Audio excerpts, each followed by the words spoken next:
The latest statement was yesterday afternoon from the Buffalo Bills that Damar Hamlin spent Monday night in the intensive care unit and remains there today, Tuesday, in critical condition at the University of Cincinnati Medical Center. We are grateful and thankful for the outpouring of support we have received thus far. And the outpouring has been overwhelming. It's been significant.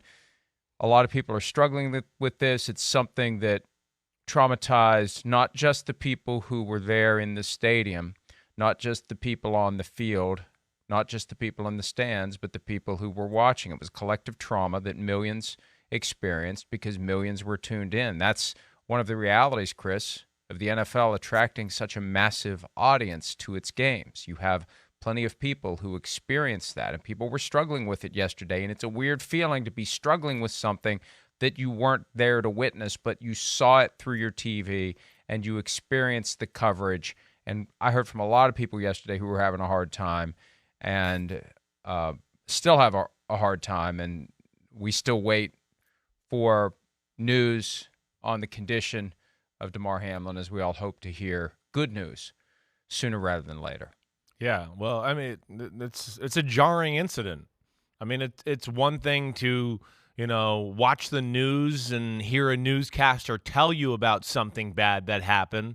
It's another thing to witness it live, on national TV and then see replays of it, and then to see the emotions of teammates and friends and everybody else who's around there.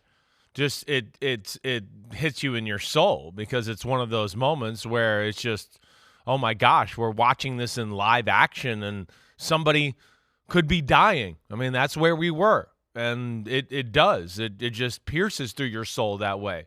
Let alone, we care about people. We don't want to see that happen to anybody. And then on top of that, it's not just people. It's a professional football player, and we know, the Buffalo Bills, and we know people associated with that organization. So for people like you and me, it hits home.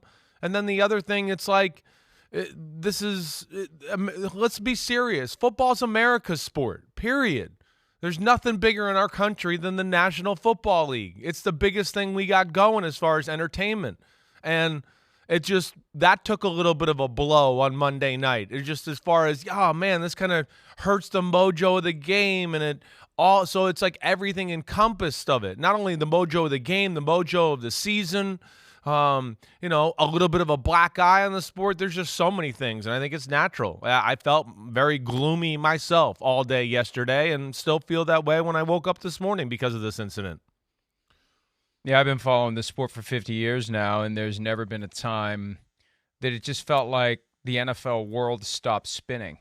And Right. To have that happen as the season approaches its final act, at least as far as the regular season is concerned, that just was strange. Everything about it has been strange, and the primary concern has been and continues to be the condition of Damar Hamlin. Also, the mental health and well-being of the members of the Buffalo Bills, the coaches, the players, the entire organization, the Cincinnati Bengals as well, and all NFL players and coaching staff, specifically the players, though, because as it currently stands, Chris, there's a game in 3 days. 2 of them. Will there? Players be ready? Right. 3 days, yeah. Still, Week 18 is still on. We're going to talk more about that coming up. But my point for now is the broader notion that 3 days from now, the Chiefs and the Raiders play, and then the Jaguars and the Texans play for the AFC South division title. Just saying that still seems trite.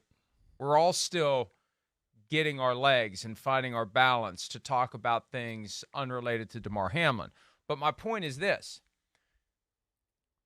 Will all of the players be ready to go, mentally ready to go? They may tell themselves they are, and maybe once they're out there, they'll feel fine. But I think crossing the thick white stripe on the sideline is going to be different now than it's ever been. For them and for their family members. We spent a lot of time talking about Tua Tagovailoa's family and how they may be feeling and must be feeling about his long-term and short-term health and well-being, worrying about that next time his head hits the turf, because that's how he's gotten injured multiple times this year. Now you've got every family member of every NFL player fearful that what happened to Damar Hamlin can happen to their father, husband, son, friend, nephew, cousin, someone they know and someone they care about. Even though you take a step back from it and say, well, it's still incredibly rare. The data point's now there.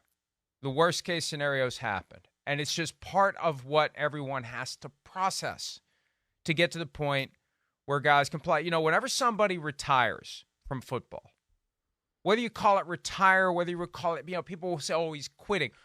Look, my position always is, this game is too hard, too demanding, and the risks are too great to have someone play who doesn't want to. Colts fans are still mad at Andrew Luck. Look, if he doesn't want to go do it, he shouldn't do it. No one who doesn't want to, who feels any hesitation about it, shouldn't do it. And Chris, I don't know. There's no manual. There's no playbook. There's no standard operating procedure. I don't know. Will all players be ready to go on Saturday? Will they just be acting like they're ready to go because it's a macho sport and that's what you're supposed to do? That's the concern I have for players, not just on the Bills and Bengals, but players on every team. Yeah, I hear you. I do. I mean, it's I do feel like it's a group that would be ready to go, but that doesn't hold true for every player on every team. I mean, when you first bring up that statement, hands down, right away, I just go, I don't know if it's fair for the Bills. That's for sure. Right off the bat, you just go, that is a different story. I mean, come on. Yesterday, we know they weren't preparing for a football game. Or if they were, some coaches were.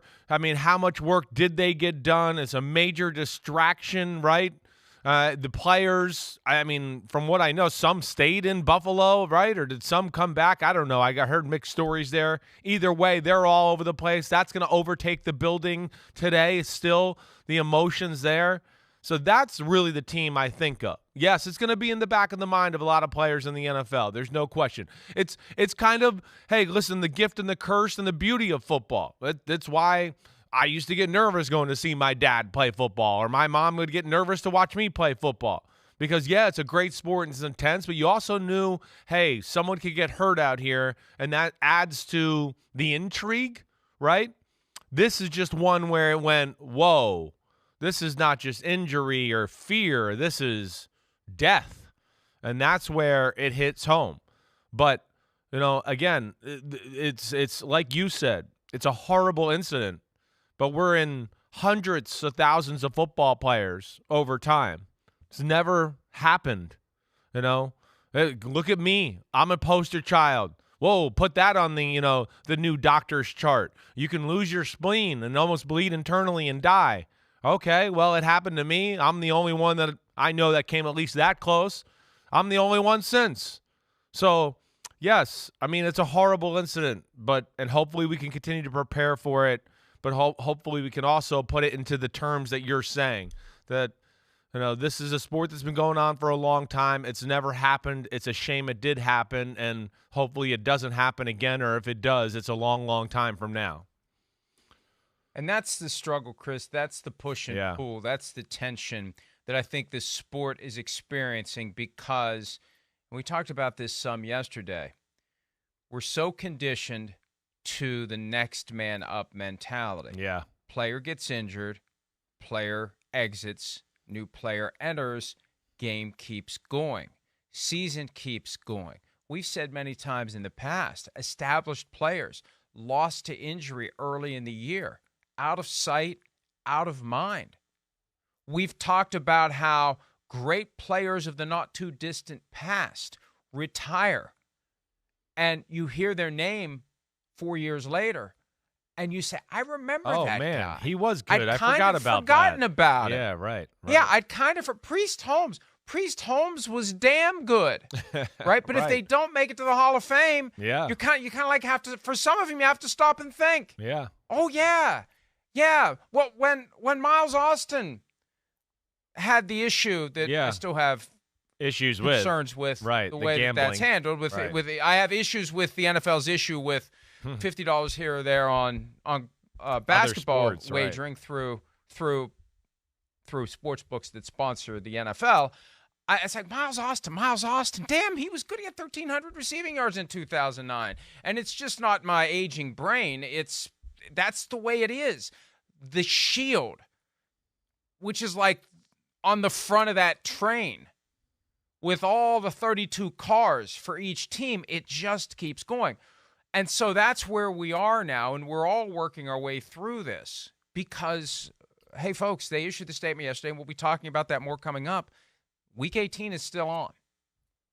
So that's what we're all trying to process. And we think a lot of you out there listening to, watching PFT Live on Peacock, Sirius XM 85, Sky Sports NFL podcast are dealing with the same feelings we're dealing with. We're not trying to make it about us. We're trying to help you. We're trying to relate to you. And we like to think that you're dealing with the same issues we're dealing with. And we're all trying to figure out how to just kind of, when a train gets started again after it's been completely stopped, it's just kind of, it's got to work its way. And we're kind of working our way back to moving again, because it eventually will. Yeah. And inevitably will. I was going to say, Mike, and Monday night, right?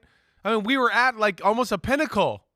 I mean, that's where I think it's also extra jarring. We were sitting there in a moment, I'm literally like, had said 20 times before the game started to my wife, I can't wait for the game to start. I cannot wait. Let's go sit down. Here we go, right? Burrow, boom, boom, boom. Here comes Josh Allen. Oh, my gosh, they go down the field. It was hard work, but they got the field goal. Oh, no, here comes the Bengals again. I mean, it was setting up to where you're going, this looks like it could be fun. This is going to be an awesome one. Whoa, big completion to T. Higgins. Oh, what's the matter? Somebody's hurt. Oh, man. Oh, it looks kind of serious. All right, well, we'll be back. What? You come back from the next break, and it's like, what? Oh, my gosh. I mean, your heart went into your throat. You're seeing people walk around talking to themselves, saying prayers. You knew, like, right then something was really seriously happening. That, I think, added to it, Mike. You're right. It's hard to get it going.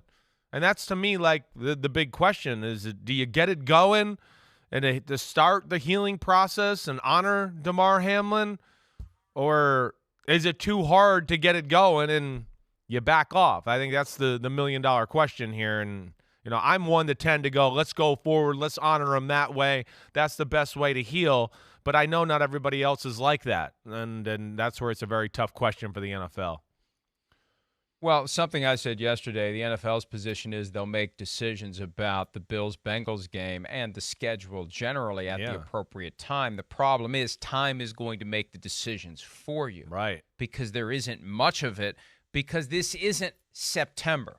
When 9/11 happened in 2001, the NFL had the luxury, not that there was any luxury happening at the time, but it had the benefit of time. It took week 2 of the 2001 season and tacked it on to the back end, moved the playoffs back a week, and eliminated the 2-week stretch between conference championships and the Super Bowl. That was the solution that eventually was devised. But there wasn't that urgency of we are ticking toward Week 18 and Wild Card Weekend and Divisional Round. And it's different this time. And everyone's just trying to do the best they can. And everybody's going to handle these situations differently. And we're just all trying to get through it as that train slowly begins to roll again. The Hamlin family issued a statement yesterday. On behalf of our family, we want to express our sincere gratitude for the love and support shown to Damar during this challenging time. We're deeply moved by the prayers, kind words, and donations from fans across the country. We also want to acknowledge the dedicated first responders and healthcare professionals at the University of Cincinnati Medical Center who have provided exceptional care to Damar. We feel so blessed to be part of the Buffalo Bills organization and to have their support. We also want to thank Coach Zach Taylor and the Bengals for everything they've done. Your generosity and compassion means the world to us. Keep Damar in your prayers. We will release updates as soon as we have them. Damar Hamlin's uncle was making the rounds last night on various outlets with some additional information. It's not official family information. I've kind of torn on that because I know that things very easily can – it's encouraging what's been out there, but it's not official family statements. So I said early on we're only going to dabble in official statements because it's easy to put an official statement together and get it out there. We're waiting for official word from the Bills, from Damar Hamlin's family, from the University of Cincinnati Medical Center, or the NFL. That's still kind of the holding pattern we're in, and we've been waiting for more information, Chris. But there are some encouraging signs, and we hope at this point that when there is news, it will be good news, and that could happen at any moment, and we just kind of continue to be waiting and watching for that. Yeah, that's all we can do. We just, sit here, hope to hear something positive to go, okay, we turned the corner here. We're out of the woods. We're going to survive. That's all we want to hear really at this point. That's, I think, what everybody in the NFL community is waiting for. And, again, it's an unbelievable situation, but the Hamlin family, they've handled it, pretty spectacularly. The NFL's been great. I mean, Zach Taylor and the Bengals seemed great. Sean McDermott, you go down the list. And I think, again, the NFL is showing how, the brotherhood of the league and how tight it is. And, there's a human element that I think a lot of people, as you discuss all the time when it comes to contracts and all of that people kind of just swipe under the rug. They just go, well, they're entities, entertain us, hit each other, all of that. But you see here that it is a group of caring people throughout. It's some of the most caring people I have ever known have been teammates and coaches, and they go all in on football, but they go all in on life too, and we're getting to experience that and see that, and it's been cool to see the outreach and just even by the NFL fans in that community. It's extended to that to just show you how special, football is in this country and how it's hit everybody. It's just everybody. When kids come home from school, oh, yeah, everybody in school was talking about this. I mean, it's shockwaves. It's America's game.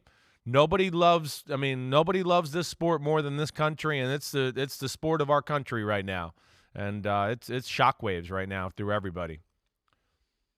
As the football world keeps turning, and it inevitably will, it will be interesting to see whether the attitudes change of people who have not regarded football players as human beings, who will sit back with their arms crossed saying, entertain me, people who get upset when college players make a decision for their own health and well-being not to play in a bowl game because they are at the point where their ship has come in and they're finally going to be properly compensated for their efforts, for their skills, and for the risks they take. That's part of what guys are being paid for, the risk they take by going out there. And that risk has now been crystallized for all of us to see.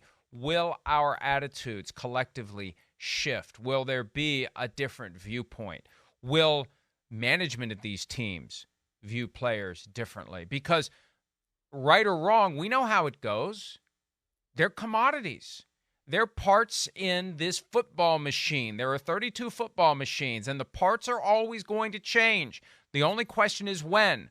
When is this part coming out and a new part going in, and why? Is it going to be because this part isn't good enough, or it's broken, or it chooses to exit the football machine? That's the way teams think of players. We know that. Chris, I've been close to the game long enough, and I've been in enough facilities, and I've seen the names on the board, and it's that you have to be that way in order to properly function. It's cutthroat. You have to get to the point where it's the humanity has to be set aside when it comes to making decisions in the best interest of the team. What I hope moving forward is there's a way, and we hear from time to time that the NFL would like to find ways to more humanely deal with, what used to be the main focal point of the Hard Knocks series, the reason people tuned in, the awkward meeting between the coach or the GM and the player who's being released, real human drama, and we get to eavesdrop on it. That's, to the credit of the NFL, that's fallen out of that series. Those are intensely personal human moments. And that's the moment where the humanity intersects with that notion that you're just pushing buttons and pulling out pieces and putting pieces in, and this is what we do for the best interest of the team. And I'm curious. As a student of human nature, I'm curious to see how fans and media and owners and people in the league office, people who will be negotiating collective bargaining agreements in the future, changes to the CBA maybe sooner than that, how this will affect how they view the men who put on the uniforms, transform into superheroes, and go out there and play a game after a reminder that they're human just like the rest of us.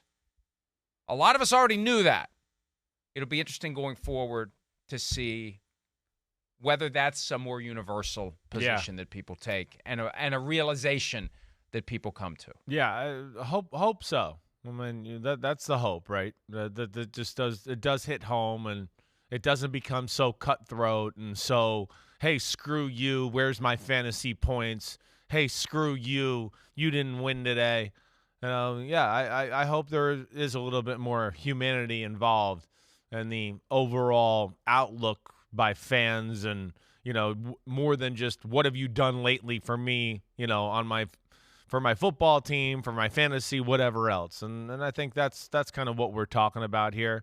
And the big thing is, and when we're done with you, and when it's over, you're just gone. You're done. You're forgotten. Yeah, I mean, that's part of what needs to be changed too. Yeah, we can't just forget the guys who have done it in the past. It's a tough balance there. It is, and that is. It's part of the league, like we talked about. It continues to move. The train keeps going. It's constant new entertainment and challenges that the league delivers us, which makes it so great. But yeah, I mean, to your point, Peyton Manning retired and football kept going. As awesome as it was, and you're like, what? I can't imagine football without Peyton Manning. It kept rolling the next year. And that, I mean, to your point there, yes, think about players that were much lesser than Peyton Manning and how easily they're forgotten, not only, through the fan bases, through the national media, but, geez, just locally. There are organizations that they played for maybe 5 years, and that local media forgets about them. It's a brutal sport. It really is. It's awesome and brutal, and that's what makes it so great, and that's why we all tune in.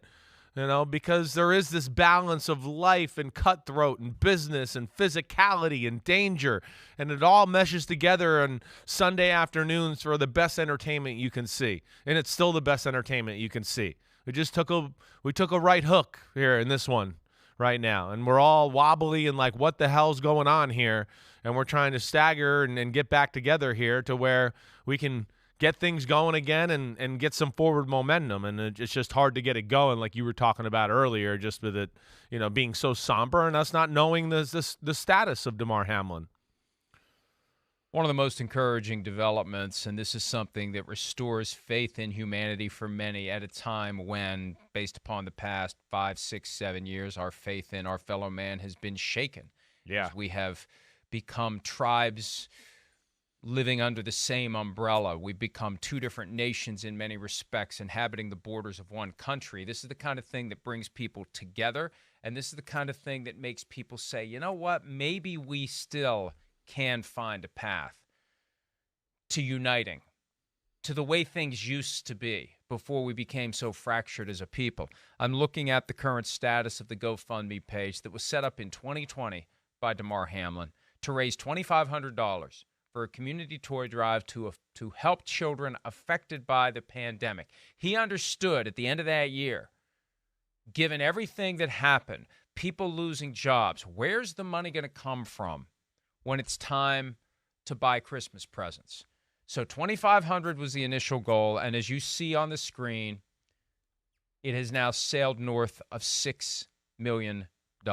Amazing. Which is just incredible. And it shows that people care. If people care and people want to express concern, and this is the only way to do it, short of making a pilgrimage to the University of Cincinnati Medical Center, which plenty of people have done, this is a way that we can show that we care about Damar Hamlin, we care about his family, we care about the cause that is important to him. And oh, by the way, there is a giant pile of resources now available to do plenty of good when Damar Hamlin is able. And that's what's so good about this, Chris. We don't know if and when he's ever going to play football again. We won't begin to know the answer to those questions. But he's going to have a real project, a real reason to sustain himself if he can't play football again, because he's going to be in a position where he can direct a lot of good with a lot of money that people continue to donate. And I think this number is going to keep going up and up and up, and he's going to be in a position to do a lot of good with that and to help his community in Pittsburgh, Buffalo. He's going to be able to do a lot of good with this, and that's been the most encouraging thing that I've seen coming out of a horrible situation. Yeah, that's right. But it's awesome to see, the outreach here and how much people do care and the humanity of it all. And I think that's also what's making it tough on this situation is, it just seems like this is a really good guy. Like that's the other thing that's really hard. You hear, players, and of course you read certain things, and just this right here with the GoFundMe page and his, ability to start this charity in 2020, and like you said,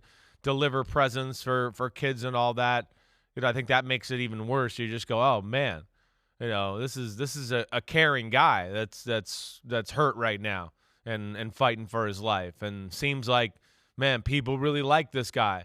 And he's been a good person, and it's just that's where I think it hurts, extra as a human being here. And, when you hear Mike Tomlin and other people around football kind of discuss and bring up the guy's name, and he's not even, the coach of the Buffalo Bills, I think those words kind of hit home even harder, because you just start to realize, man, just as this guy he seemed really awesome.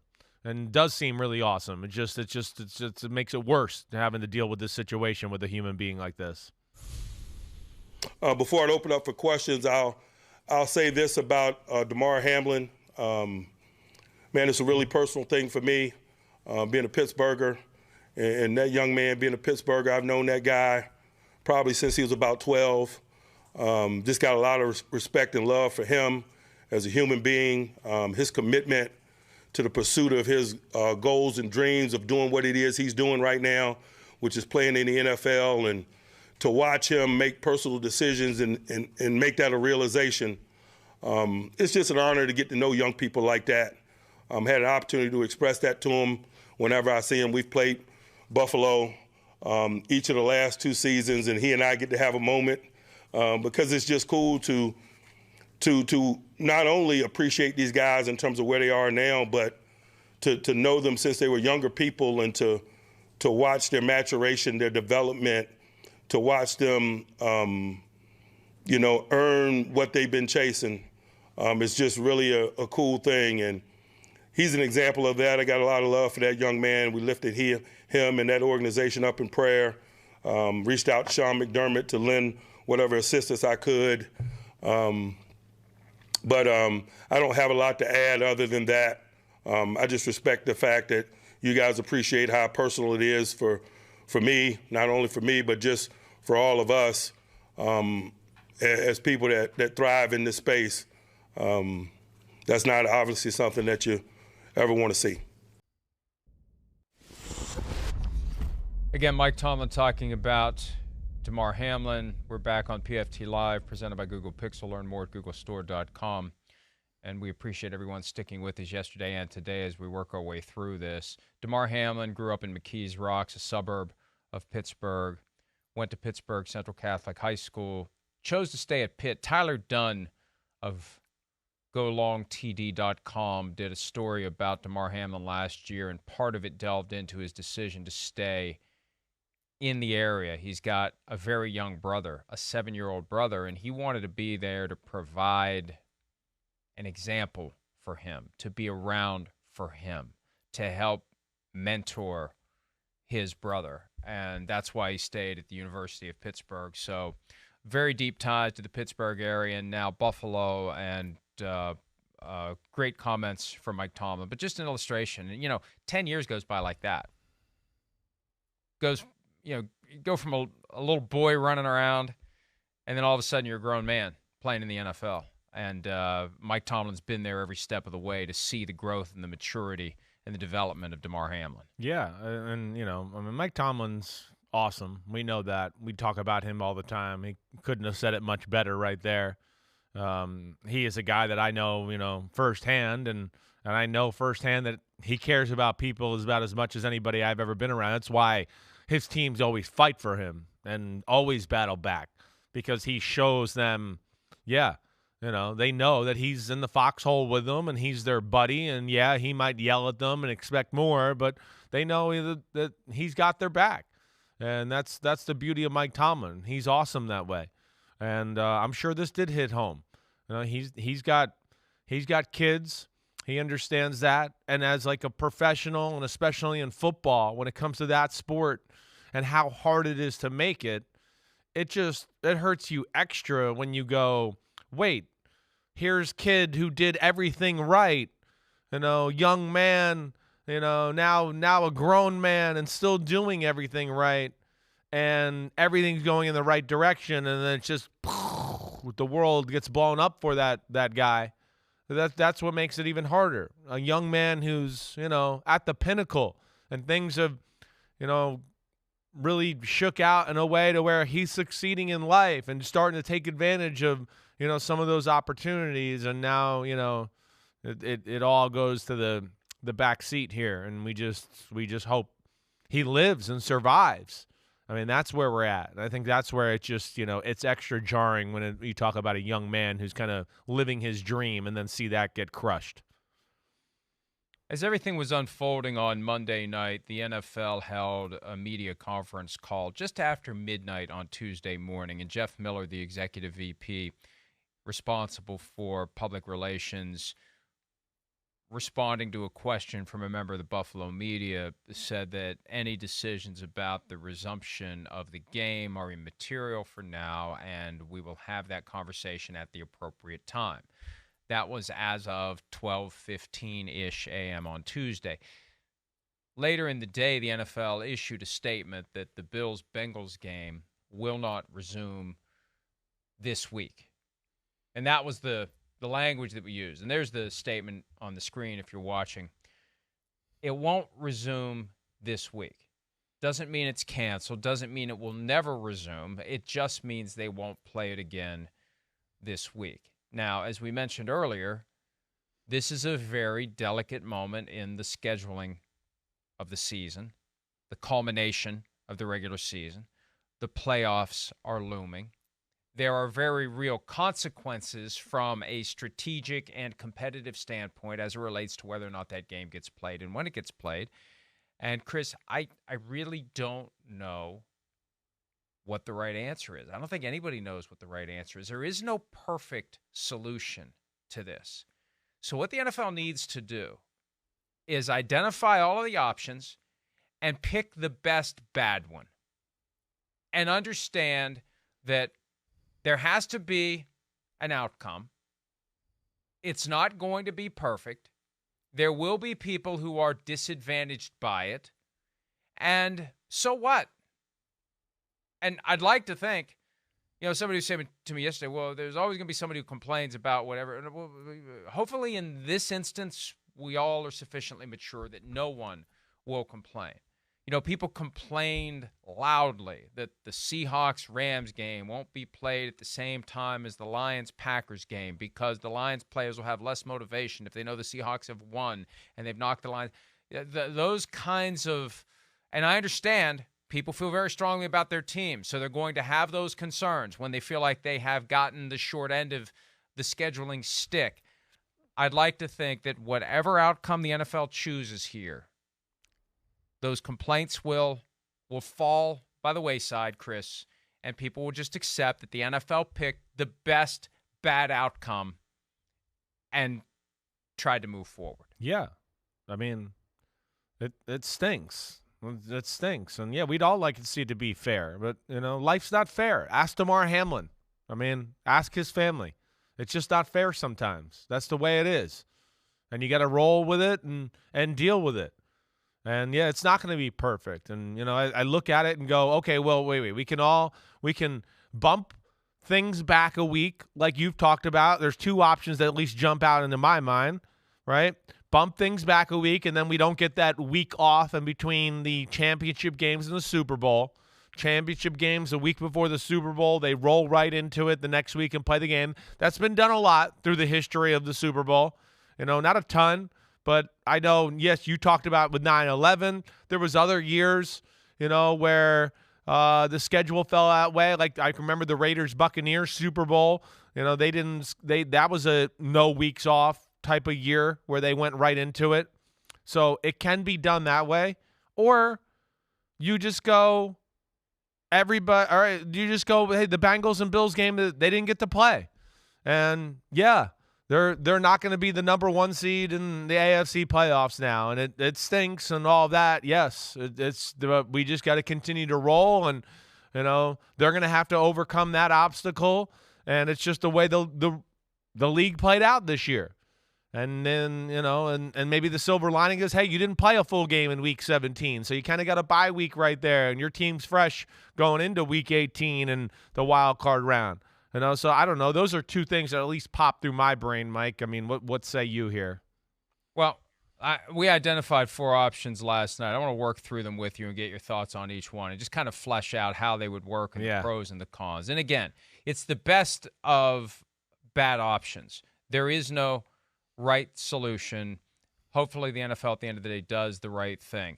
The first option would be the simplest and the easiest. You just don't play the game. Bills-Bengals never gets played again. It's over. It's done. It's a no contest, and we move forward with Week 18, which means the Bills would have to be ready to go Sunday at home against the Patriots. The Bengals would have to be ready to go Sunday at home against the Ravens. Everyone else would play as scheduled. Chiefs, Raiders, Titans, Jaguars on Saturday. Bills, Bengals never gets played, and the final seeding in the AFC gets determined based on winning percentage. And as you suggested, the Bills would lose the number 1 seed if the Chiefs beat the Raiders. If the Chiefs lose to the Raiders and the Bills beat the Patriots, the Bills are the 1 seed. The Ravens have no shot at the AFC North title if Bills-Bengals isn't played, because even if the Ravens would complete the season sweep of the Bengals on Sunday, right, the Bengals would have a better winning percentage based on 16 games versus 17, and the Bengals would win the division. Again, Ravens may feel that's unfair, but as you said, there's going to be elements of this that aren't fair, and you just have to hope that people are sufficiently mature to accept it and move forward. So that, to me, is the simplest outcome. I don't know it's the one the NFL is going to pick, but that's the simplest one. And there are people that I've talked to within the broader league apparatus who just think we should not play this Bills-Bengals game. There is too much negative. There is too much bad karma associated with it. We should not reconvene those teams on that field to play that game. I would agree with that. I feel like this is one where you just move on, and it's unfortunate. And, yeah, it tips the scales a little bit of competitive, advantage, disadvantage, but not so greatly so to where we go, oh, man, this is so skewed and one team's got total advantage here. I mean, again, we've already seen, Buffalo go to Kansas City and beat them there this year. We saw Cincinnati beat them, Kansas City, in the AFC Championship game. So it stinks, but, yeah, that's the one that makes the most sense to me, Mike, right there. And it does. I don't want to see that game as a standalone game this weekend either. You're right. It's just got bad karma, bad juju around it. I don't want to see it. Let's chalk it up to see you later. And if they play each other again in a few weeks, then so be it. That'll even be weird then. That's going to be weird. That's the other thing I've thought about yesterday, going, man, if they play each other in the divisional round or the championship round, that's still going to be weird karma on the field that day. It's just going to be odd. But I'm like, at least it'll be in Buffalo. Yeah, at least it would be in Buffalo. Yeah, that's right. That's a positive. You're right. They wouldn't be back on that field in Cincinnati. That's the next 2 options are related. I'm gonna push these together, and I'll give you the twist on each one. One would be to play the Bills-Bengals game this weekend as the only game. And you and I think, have kind of talked through to the point where we're not comfortable with that game being played at all, especially not on a standalone only game of the weekend basis. But you could play that game this weekend, push Week 18 back a week, and then pick everything up afterward. That's a way, if you are determined to get every game played, that's one way to do it, right? Right. We get Bills-Bengals done this weekend. As awkward as that may seem to us to have to reconvene that game, and imagine how it would be for the people who have to actually go out on the field and play that game on that same field. And then Week 18 goes back a week. The regular season ends. The playoffs start. It's compressed. The week off in between conference championships and the Super Bowl goes away. One drawback to that beyond playing that game is that you've got teams that aren't going to the playoffs and would probably like to just get it over with. Yeah, definitely. Why do we want to wait a week? Why do the Texans and Colts want to wait a week? Like, who cares about Texans-Colts? It's for nothing. They just want to get that game over with and get on with their offseason, get on with their lives. We don't want to prolong this lost season, and there are ultimately 18 teams that don't make it. Now, a few of them are still alive in the hunt for a postseason berth, but 15 teams know they're done at this point? So that's one of the problems with that approach. Yeah. If you delay Week 18 for any reason, if it's just we're going to take this week off altogether, that's the other option that I'm going to mash together with this. We play no games this weekend, give everyone a chance to reset, give all players a chance to mentally process what happened on Monday night, whether they witnessed it firsthand or not. You've got a bunch of teams out there that just don't want this to linger another week. Yeah, I think, well, that's definitely, something you got to think about. It's hard. And I think especially you got to think about maybe just not making anybody play if you are thinking about that, just purely because of the Buffalo Bills more than anything. And then the Bengals second in that conversation. You know, two things, Mike. One thing I would just go, to have a standalone Bengals-Bills game, and if we're going to talk about the mental health of the football players, I don't think that's good for that. I don't. Oh, let's go back to the scene of the crime and have everybody think about it again and play a game there. And, oh, wait, he fell right here on this part. I just don't see any positive to that for the players at this point. I think it's bad. It'd be bad for the Buffalo Bills. And the Bills have to be the team that's got to be at the forefront of the league's thoughts here. They're the ones that they're the ones I worry about to be at the, it stinks that they might not be able to be the number one seed. Sure. But they're the ones at the most competitive disadvantage for this week as well. I mean, the fact that they got to gear up and have to try to play the Patriots, that's tough. I can't imagine that a lot of guys on that team right now are real focused on X's and O's and waking up this morning even thinking about the Patriots. They're waking up, going to the facility. They're thinking about their teammate.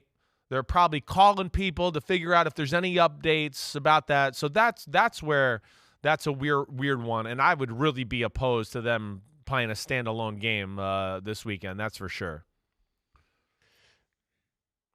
And that just further reinforces the point that we made earlier that game just shouldn't be played. No, see ya. I'd like to think that conversations are happening at 345 Park Avenue, similar to our conversation, taking into account the humanity of the players.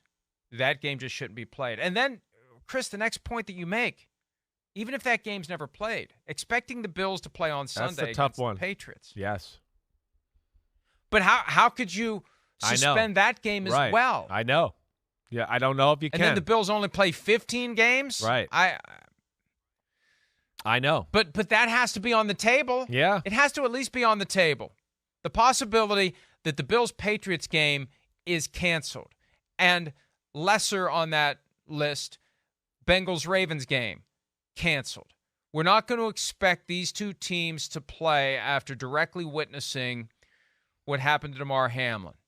We've evaluated the individuals. We've brought in experts. I hope they're doing this. I don't know whether they are or they aren't. I know they've made resources available to whoever wants them. That's different from saying we are sending a team of mental health care professionals to Buffalo and to Cincinnati to evaluate all of these players to determine whether or not they are in the proper frame of mind to proceed with the game on Sunday. If they haven't, they should.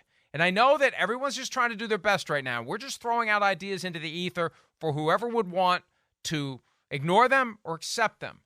But these are things that if we were in a brainstorming session, Chris, and they would be inclined to listen to us, I think at some point through this conversation, one of us would say, maybe we should make sure these guys are okay. Yeah. Yeah, I think it's perfectly fair to think that. It is. I mean, and that's where it's, you said it right. It's those two teams are in a delicate situation, especially Buffalo.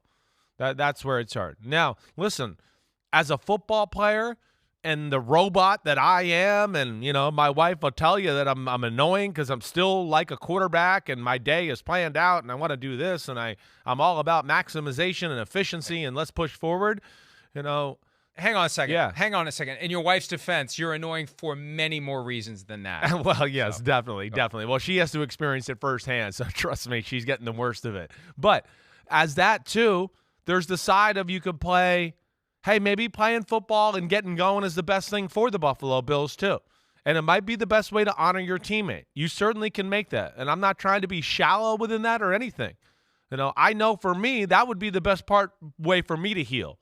Let's go forward. Let's continue to play and move and go and, let's compete and really us being on the field Sunday, there's no better way we can honor our teammate and bring more attention to him in this situation than us going out there and winning and playing for him and, maybe doing something in pregame and postgame that's meaningful to him and their family.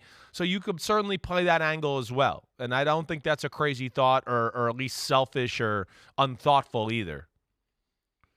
And it's a different mindset, Chris, if what happened to Damar Hamlin didn't happen on the football field. Yeah. Because it's one thing to say, it's the right thing to do to honor Damar Hamlin. We move forward. If he'd been in a car accident or something like that, right? Yep. But part of this is we are going back into that space where this vague, rogue development happened out of the blue that has never been in our thought process of something that could happen to any of us. It happened to one of us. When can it happen to another one of us? How do we go out there and play knowing that this thing that we never factored into? Yeah, we know the risks generally. It's more long-term risk. The short-term risk is more broken legs. And yes, the possibility of we think about the broken neck that's happened. It was a Bills player, Kevin Everett, that had the most recent serious spinal cord injury. He made a full recovery. But this is different. And I think that's part of why there should be a team of mental health care professionals talking to every member of the Buffalo Bills roster and Bengals roster to make sure that they're able and ready to go out and do this. And that would be part of the process. There's one other option that I caught wind of last night. This isn't something that I thought of, but it's out there as a possibility. And here's how it would go, Chris. Week 18 happens as scheduled, with Bills playing the Patriots, Ravens playing the Bengals, and all the other games. First weekend of the playoffs would be NFC wild card only and Bills-Bengals. So you'd have 3 NFC playoff games, 2 versus 7, 3 versus 6, 4 versus 5, and Bills versus Bengals. So there'd be 4 games played that weekend. The next weekend would be the AFC wild card because now we'd have the full 17 games. We'd have a fully pristine playoff tree based on everyone playing 17 games. You do the AFC wild card the next weekend.